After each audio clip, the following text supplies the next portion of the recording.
Hi friends, ಎಲ್ಲರಿಗೂ ನಮ್ಮ YouTube channel ಕಡೆಯಿಂದ ಸ್ವಾಗತ. ನಾವು ಮೊನ್ನೆ ವಿಡಿಯೋದೊಳಗೆ ಭಾರತೀಯ ನ್ಯಾಯ ಸಂಹಿತೆ 2023ಕ್ಕೆ ಸಂಬಂಧಪಟ್ಟಂತೆ ಅಧ್ಯಾಯ 5 ಬಗ್ಗೆ ಮಾಹಿತಿಯನ್ನು ತಿಳ್ಕೊತಾ ಇದ್ವಿ ಸ್ನೇಹಿತರೆ. ಹಾಗಾದರೆ ಇಲ್ಲಿ ಅಧ್ಯಾಯ 5 ಯಾವುದ್ರ ಬಗ್ಗೆ ಹೇಳುತ್ತಪ್ಪ ಅಂದರೆ, ಮಹಿಳೆ ಮತ್ತು ಮಕ್ಕಳ ವಿರುದ್ಧದ ಅಪರಾಧಗಳಿಗೆ ಯಾವ ರೀತಿಯಾಗಿ ನಮ್ಮ ಕಾನೂನಿನೊಳಗೆ ಶಿಕ್ಷೆ ವಿಧಿಸ್ತಾರೆ ಎಂಬುದನ್ನು ಅಧ್ಯಾಯ 5 ಹೇಳುತ್ತೆ. ಹಾಗಾದರೆ ಸೆಕ್ಷನ್ ಎಲ್ಲಿಂದ ಎಲ್ಲಿವರೆಗಪ್ಪ ಅಂದರೆ, ಸೆಕ್ಷನ್ 63ರಿಂದ ಸೆಕ್ಷನ್ 99ರವರೆಗೂ ಮಹಿಳೆ ಮತ್ತು ಮಕ್ಕಳ ವಿರುದ್ಧದ ಅಪರಾಧಗಳಿಗೆ ಶಿಕ್ಷೆ ವಿಧಿಸುವುದನ್ನು ಹೇಳುತ್ತೆ. ನಾವು ಹಿಂದೆ ನೋಡಿದೊಳಗೆ ಸೆಕ್ಷನ್ 79ರವರೆಗೆ ಸಂಪೂರ್ಣ ಮಾಹಿತಿಯನ್ನು ನೋಡ್ತಾ ಬಂದಿದ್ವಿ. ಇನ್ನು ಇವತ್ತಿನ ನೋಡಿದೊಳಗೆ ಅದರ ಮುಂದುವರೆದ ಭಾಗವನ್ನು ತಿಳ್ಕೊತಾ ಹೋಗೋಣ. ನೆಕ್ಸ್ಟ್ ಸೆಕ್ಷನ್ ಯಾವುದಪ್ಪ ಅಂದ್ರೆ ಸೆಕ್ಷನ್ 80. ಈ 80ನೇ ಸೆಕ್ಷನ್ ಯಾವುದ್ರ ಬಗ್ಗೆ ಹೇಳುತ್ತಾ, ವರದಕ್ಷಿಣೆಗೆ ಸಂಬಂಧಪಟ್ಟಂಥ ಸಾವುಗಳು ಉಂಟಾದಾಗ ಇಂಥ ಅಪರಾಧಕ್ಕೆ ನಮ್ಮ ಕಾನೂನಿನೊಳಗೆ ಯಾವ ರೀತಿಯಾಗಿ ಶಿಕ್ಷೆ ವಿಧಿಸ್ತಾರೆ ಎಂಬುದನ್ನು ಸೆಕ್ಷನ್ 80 ಹೇಳುತ್ತೆ.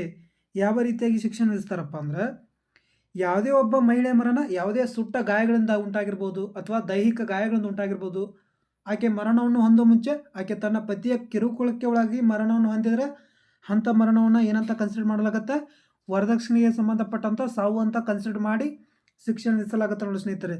ಅದರ ಜೊತೆಗೆ ವರದಕ್ಷಿಣೆ ಬೇಡಿಕೆಗೆ ಪತಿಯ ಸಂಬಂಧಿಕರು ಬೇಡಿಕೆ ಇಟ್ಟು ಅಂಥ ಸಾವು ಉಂಟಾದರೆ ಅದನ್ನು ಕೂಡ ವರದಕ್ಷಿಣೆ ಸಾವು ಅಂತೂ ಪರಿಗಣನೆ ತೆಗೆದುಕೊಂಡು ಪತಿ ಮತ್ತು ಪತಿಯ ಸಂಬಂಧಿಕರಿಗೂ ಕೂಡ ಇಲ್ಲಿ ಶಿಕ್ಷೆ ವಿಧಿಸಲಾಗತ್ತೆ. ಹಾಗಾದರೆ ಎಷ್ಟು ವರ್ಷಗಳವರೆಗೆ ಶಿಕ್ಷೆ ವಿಧಿಸ್ತಾರೆ? ಇಂಥ ವರದಕ್ಷಿಣೆಗೆ ಸಂಬಂಧಪಟ್ಟಂಥ ಸಾವುಗಳು ಉಂಟಾದಾಗ 7 ವರ್ಷಗಳಿಗಿಂತ ಕಡಿಮೆ ಇಲ್ಲದ ಅವಧಿಗೆ ಮತ್ತು ಜೀವಿತಾವಧಿವರೆಗೆ ಶಿಕ್ಷೆ ವಿಧಿಸ್ತಾರೆ ನೋಡಿ ಸ್ನೇಹಿತರೆ. ಡಿಪೆಂಡ್ ಅಪಾನ್ ಕೇಸ್ ಮೂಲಕ ಶಿಕ್ಷೆ ವಿಧಿಸ್ತಾ ಬರ್ತಾರೆ. ಅದರ ಜೊತೆಗೆ ದಂಡವನ್ನು ಕೂಡ ವಿಧಿಸ್ತಾರೆ. ಹಾಗಾದರೆ ಇಂಥ ಅಪರಾಧಕ್ಕೆ ಹಿಂದೆ ಹಳೆಯ IP ಸೆಕ್ಷನ್ ಇದ್ದಾಗ ಯಾವ ವಿಧಿ ಪ್ರಕಾರ ಶಿಕ್ಷೆ ವಿಧಿಸ್ತಾರಪ್ಪ ಅಂದ್ರೆ, ಸೆಕ್ಷನ್ 304B ಪ್ರಕಾರ ಶಿಕ್ಷೆ ವಿಧಿಸ್ತಿದ್ರು. ಈಗ ಪ್ರಸ್ತುತ ಸೆಕ್ಷನ್ 80ರ ಮೂಲಕ ಶಿಕ್ಷೆ ವಿಧಿಸ್ತಾ ಬರ್ತಿದ್ದಾರೆ. ಹಾಗಾದರೆ ನಮ್ಮ ಭಾರತದೊಳಗೆ ವರದಕ್ಷಿಣೆ ಎಂಬುದು ಯಾವಾಗ ನಿಷೇಧವಾಗಿದೆ ಅಂದರೆ, ವರದಕ್ಷಿಣೆ ನಿಷೇಧ ಕಾಯ್ದೆ 1961ರ ಮೂಲಕ ನಮ್ಮ ಭಾರತದೊಳಗೆ ನಿಷೇಧವಾಗುತ್ತೆ. ಹಾಗಾದರೆ ಈ ವರದಕ್ಷಿಣೆ ಎಂಬುದರ ಅರ್ಥವನ್ನು ಯಾವುದು ಹೇಳುತ್ತಪ್ಪ ಅಂದರೆ, ವರದಕ್ಷಿಣೆ ನಿಷೇಧ ಕಾಯ್ದೆ ಸೆಕ್ಷನ್ 2ರೊಳಗೆ ವರದಕ್ಷಿಣೆ ಎಂಬುದರ ಅರ್ಥವನ್ನು ಕೂಡ ಇದು ಕಲ್ಪಿಸುತ್ತೆ. ನೆಕ್ಸ್ಟ್ ಸೆಕ್ಷನ್ ಯಾವುದು? ಸೆಕ್ಷನ್ 81. ಈ 81ನೇ ಸೆಕ್ಷನ್ ಯಾವುದ್ರ ಬಗ್ಗೆ ಹೇಳುತ್ತೆ? ಕಾನೂನುಬದ್ಧ ವಿವಾಹದ ನಂಬಿಕೆಯನ್ನು ಮೋಸದಿಂದ ಪ್ರೇರೇಪಿಸುವ ಮೂಲಕ ಮನುಷ್ಯನಿಂದ ಉಂಟಾಗುವ ಸಹವಾಸದ ಅಪರಾಧಗಳಿಗೆ ನಮ್ಮ ಕಾನೂನಿನೊಳಗೆ ಯಾವ ರೀತಿಯಾಗಿ ಶಿಕ್ಷೆ ವಿಧಿಸಬೇಕು ಅನ್ನೋದನ್ನು ಹೇಳುತ್ತೆ.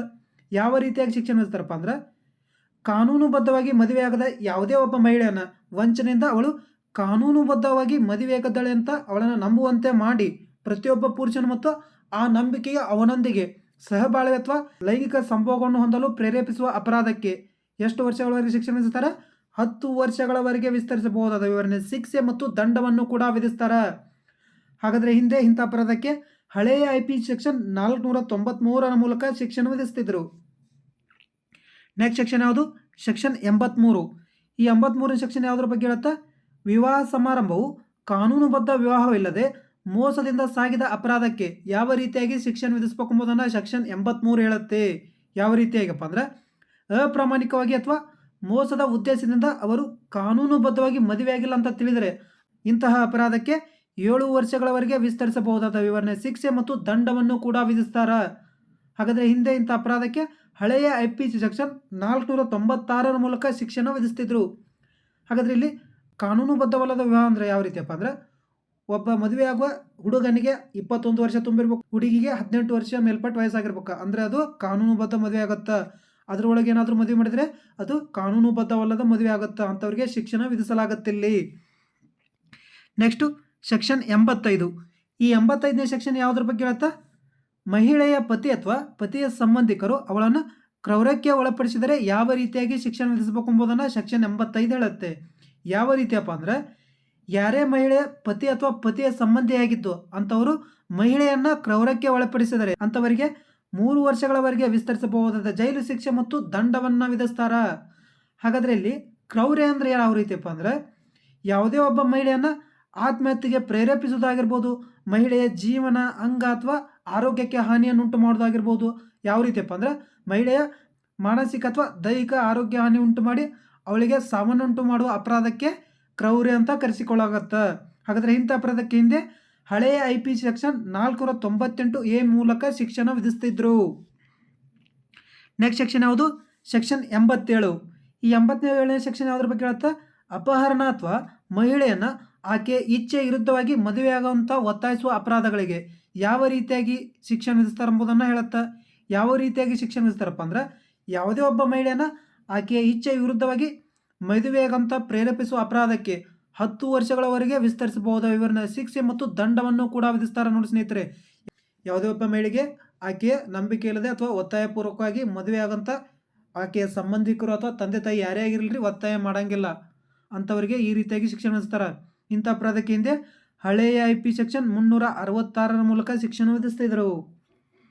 ನೆಕ್ಸ್ಟ್ ಸೆಕ್ಷನ್ 88ನೇ ಸೆಕ್ಷನ್ ಯಾವುದ್ರ ಬಗ್ಗೆ ಹೇಳ್ತಾ, ಗರ್ಭಪಾತವನ್ನು ಉಂಟು ಮಾಡುವ ಅಪರಾಧಗಳಿಗೆ ಯಾವ ರೀತಿಯಾಗಿ ಶಿಕ್ಷಣ ವಿಧಿಸ್ತಾರೆ ಎಂಬುದನ್ನು ಹೇಳುತ್ತೆ. ಯಾವ ರೀತಿಯಾಗಿ ವಿಧಿಸ್ತಾರಪ್ಪ ಅಂದ್ರೆ, ಮಗುವನ್ನು ಹೊಂದಿರುವ ಮಹಿಳೆಗೆ ಸ್ವಯಂ ಪ್ರೇರಣೆಯಿಂದ ಗರ್ಭಪಾತವನ್ನು ಉಂಟು ಮಾಡುವವನು ಮಹಿಳೆಯ ಜೀವನವನ್ನು ಉಳಿಸುವ ಉದ್ದೇಶದಿಂದ ಅಂಥ ಗರ್ಭಪಾತವನ್ನು ಸದುದ್ದೇಶದಿಂದ ಮಾಡಿದರೆ ಅಂಥವರಿಗೆ 3 ವರ್ಷಗಳವರೆಗೆ ವಿಸ್ತರಿಸಬಹುದಾದ ವಿವರಣೆ ಜೈಲು ಶಿಕ್ಷೆ ಮತ್ತು ದಂಡವನ್ನು ಕೂಡ ವಿಧಿಸ್ತಾರೆ. ಹಿಂದೆ ಇಂಥ ಅಪರಾಧಕ್ಕೆ ಹಳೆಯ IP ಸೆಕ್ಷನ್ 312 ಮೂಲಕ ಶಿಕ್ಷೆಯನ್ನು ವಿಧಿಸ್ತಾ ಬರ್ತಿದ್ರು. ಈಗ ಪ್ರಸ್ತುತ ಸೆಕ್ಷನ್ 88 ಮೂಲಕ ಶಿಕ್ಷೆ ವಿಧಿಸ್ತಿದ್ದಾರೆ. ನೆಕ್ಸ್ಟು ಸೆಕ್ಷನ್ 89ನೇ ಸೆಕ್ಷನ್ ಯಾವುದ್ರ ಬಗ್ಗೆ ಹೇಳ್ತಾ, ಮಹಿಳೆಯ ಒಪ್ಪಿಗೆ ಇಲ್ಲದೆ ಗರ್ಭಪಾತವನ್ನು ಉಂಟು ಮಾಡುವ ಅಪರಾಧಗಳಿಗೆ ಯಾವ ರೀತಿಯಾಗಿ ಶಿಕ್ಷೆ ವಿಧಿಸಬೇಕು ಎಂಬುದನ್ನು 89 ಹೇಳುತ್ತೆ. ಯಾವ ರೀತಿಯಾಗಿ ಶಿಕ್ಷೆ ವಿಧಿಸ್ತಾರಪ್ಪ ಅಂದ್ರೆ, ಒಬ್ಬ ಮಹಿಳೆಯ ಒಪ್ಪಿಗೆ ಇಲ್ಲದೆ ಮೇಲಿನ ಸೆಕ್ಷನ್ 88ನೇ ಪ್ರಕರಣದಡಿಯಲ್ಲಿ ಅಪರಾಧವನ್ನು ಮಾಡುವವರು ಮಹಿಳೆ ಶೀಘ್ರವಾಗಿ ಮಗುವನ್ನು ಹೊಂದಿದ್ದರು ಅಥವಾ ಹೊಂದಿಲ್ಲದೇ ಇದ್ದರೆ ಅಂಥವರಿಗೆ ಜೀವಿತಾಯದವರೆಗೆ ಜೈಲು ಶಿಕ್ಷೆ ಅಥವಾ 10 ವರ್ಷಗಳವರೆಗೆ ವಿಸ್ತರಿಸಬಹುದಾದ ವಿವರಣೆ ಶಿಕ್ಷೆಯನ್ನು ವಿಧಿಸ್ತಾರೆ. ಅದರ ಜೊತೆಗೆ ದಂಡವನ್ನು ಕೂಡ ವಿಧಿಸ್ತಾರೆ ಇಲ್ಲಿ ಸ್ನೇಹಿತರೆ. ಹಾಗಾದರೆ ಹಿಂದೆ ಇಂಥ ಅಪರಾಧಕ್ಕೆ ಹಳೆಯ IP ಸೆಕ್ಷನ್ 313 ಮೂಲಕ ಶಿಕ್ಷಣ ವಿಧಿಸ್ತಿದ್ರು. Next section 90.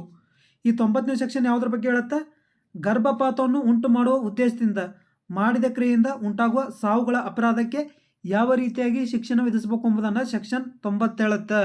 ಯಾವ ರೀತಿಯಪ್ಪ ಅಂದ್ರೆ, ಮಗುವನ್ನು ಹೊಂದಿರುವ ಮಹಿಳೆಯ ಗರ್ಭಪಾತವನ್ನು ಉಂಟು ಮಾಡುವ ಉದ್ದೇಶದಿಂದ ಯಾರೇ ಆಗಲಿ ಸ್ನೇಹಿತರೆ ಅಂಥವರು ಮಹಿಳೆಯ ಸಾವಿಗೆ ಕಾರಣವಾದರೆ ಅವರಿಗೆ 10 ವರ್ಷಗಳವರೆಗೆ ವಿಸ್ತರಿಸಬಹುದಾದ ವಿವರಣೆ ಶಿಕ್ಷೆ ಮತ್ತು ದಂಡವನ್ನು ಕೂಡ ವಿಧಿಸ್ತಾರೆ.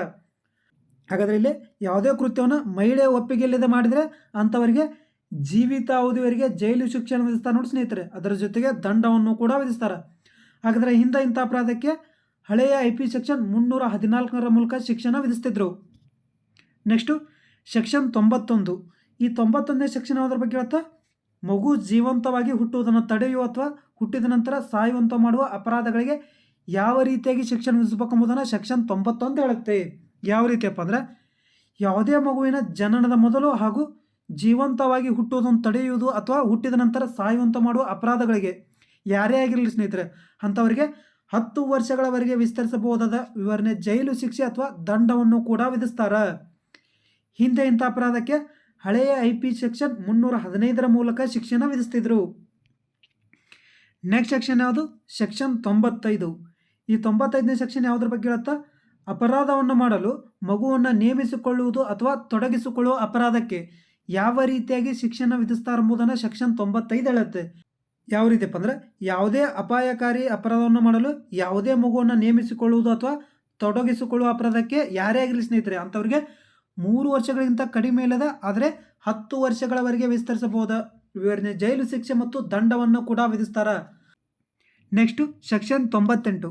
ಈ 98ನೇ ಸೆಕ್ಷನ್ ಯಾವುದ್ರ ಬಗ್ಗೆ ಹೇಳುತ್ತಾ, ವೈಶ್ಯಾವಾಟಿಕೆ ಇತ್ಯಾದಿ ಉದ್ದೇಶಗಳಿಗಾಗಿ ಮಗುವನ್ನು ಮಾರಾಟ ಮಾಡುವುದು ಮತ್ತು ತೊಡಗಿಸಿಕೊಳ್ಳುವುದು ಇಂಥ ಅಪರಾಧಗಳಿಗೆ ಯಾವ ರೀತಿಯಾಗಿ ಶಿಕ್ಷಣ ವಿಧಿಸಬೇಕು ಎಂಬುದನ್ನು ಸೆಕ್ಷನ್ 98 ಹೇಳುತ್ತೆ. ಯಾವ ರೀತಿಯಪ್ಪ ಅಂದರೆ, ಯಾವುದೇ ಮಗುವನ್ನು ಯಾವುದೇ ವಯಸ್ಸಿನೊಳಗೆ ವೈಶ್ಯಾವಾಟಿಕೆ ಅಥವಾ ಅಕ್ರಮ ಸಂಭೋಗ ಉದ್ದೇಶಕ್ಕಾಗಿ ಮಾರಾಟ ಮಾಡುವುದು ಅಥವಾ ಕಾನೂನು ಬಾಹಿರ ಚಟುವಟಿಕೆಗಳಿಗೆ ಮಾರಾಟ ಮಾಡುವುದಾಗಿರಲಿ ಅಥವಾ ತೊಡಗಿಸಿಕೊಳ್ಳುವುದಾಗಿರಲಿ ಇಂಥ ಅಪರಾಧಕ್ಕೆ ಯಾರಾದರೂ ಕೊಂಡುಕೊಳ್ತಾರಲ್ಲ ಅಂಥವರಿಗೆ 10 ವರ್ಷಗಳವರೆಗೆ ವಿಸ್ತರಿಸಬಹುದಾದ ಅವಧಿಗೆ ವಿವರಣೆ ಜೈಲು ಶಿಕ್ಷೆ ಮತ್ತು ದಂಡವನ್ನು ಕೂಡ ವಿಧಿಸ್ತಾರೆ. ಹಾಗಾದರೆ ಹಿಂದೆ ಇಂಥ ಅಪರಾಧಕ್ಕೆ ಹಳೆಯ IP ಸೆಕ್ಷನ್ 372 ಮೂಲಕ ಶಿಕ್ಷಣ ವಿಧಿಸ್ತಿದ್ರು. ಪ್ರಸ್ತುತ ಸೆಕ್ಷನ್ 98 ಮೂಲಕ ಇಂಥ ಅಪರಾಧಕ್ಕೆ ಶಿಕ್ಷಣ ವಿಧಿಸ್ತಾ ಬರ್ತಿದ್ದಾರೆ. Thank you friends. ಈ ಮಾಹಿತಿ ನಿಮಗೆ ಇಷ್ಟವಾಗಿದ್ದರೆ ನಮ್ಮ ಚಾನಲ್ ಅದ ಅಡ್ಡಾ ವೈರಸ್ ಯೂಟ್ಯೂಬ್ ಚಾನಲ್ಗೆ ಲೈಕ್ ಮಾಡಿ, ಶೇರ್ ಮಾಡಿ, ಸಪೋರ್ಟ್ ಮಾಡಿ. ಕೆಳಗಡೆ ಕಮೆಂಟ್ ಬಾಕ್ಸ್ ಒಳಗೆ ನಿಮ್ಮ ಅನಿಸಿಕೆಯನ್ನು ತಿಳಿಸಿ. Once again thank you.